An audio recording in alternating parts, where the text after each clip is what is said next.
Hello everyone, আজ তোমাদের সাথে আবার একটা ভিডিও শেয়ার করব। আমার এই অ্যালোভেরা গাছটার অবস্থা তোমরা দেখতেই পাচ্ছ।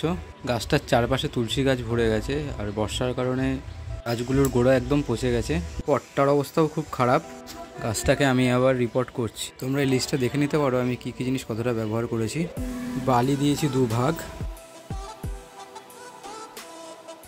মাটি ব্যবহার করেছি 1 ভাগ, ভার্মি কম্পোস্ট দিয়েছি 1 ভাগ।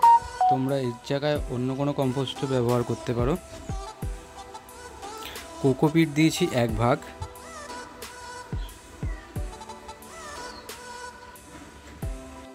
বোন মিল বা হাড়ের গুঁড়ো ব্যবহার করেছি 100 গ্রাম,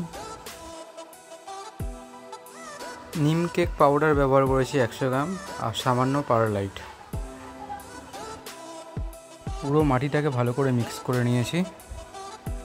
আমি এখানে বালি দিয়েছি 2 পার্ট, যাতে গাছের গোড়ায় কোনো রকম জল না জমে। জল জমে জমে গাছের গোড়াগুলো পচে গেছে। অ্যালোভেরা গাছ বেশি জল পছন্দ করে না, তাই ড্রেনেজের জন্য বালি বেশি করে ব্যবহার করেছি। মনে রাখতে হবে, আমরা একটা মাটি তৈরি করার পরই সঙ্গে সঙ্গে সেটা ব্যবহার করব না, অন্তত 1 মাস সেটাকে রেখে দেবো, তারপরে আমরা সেটাকে ব্যবহার করব।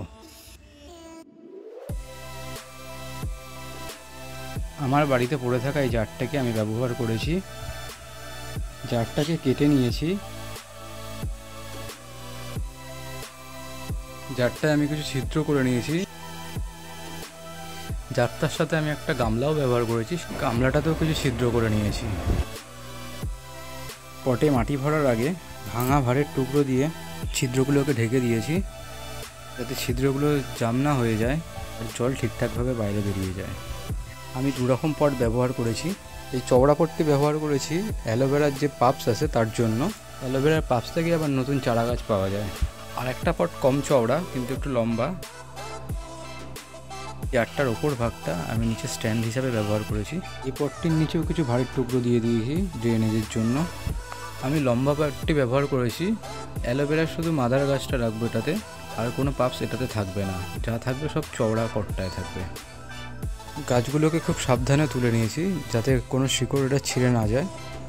গাছের পচে যাওয়া অংশ আর আগাছাগুলোকে আলাদা করে দিয়েছি। এটা মাদার প্ল্যান্টটা, এটা আমি লম্বা জারটাতে বসিয়েছি, যাতে এর হাইটটা অনেকটা উঁচু হয় আর ফুলও আসে।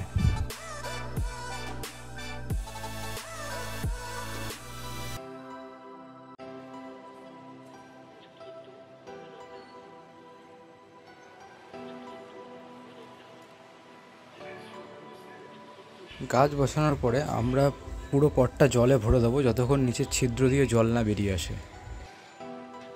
তোমাদের কেমন লাগলো ভিডিওটা অবশ্যই কমেন্ট করে জানিও। ভালো লাগলে চ্যানেলটিকে সাবস্ক্রাইব করে দিও। আবার দেখা হচ্ছে একটা নতুন ভিডিওতে।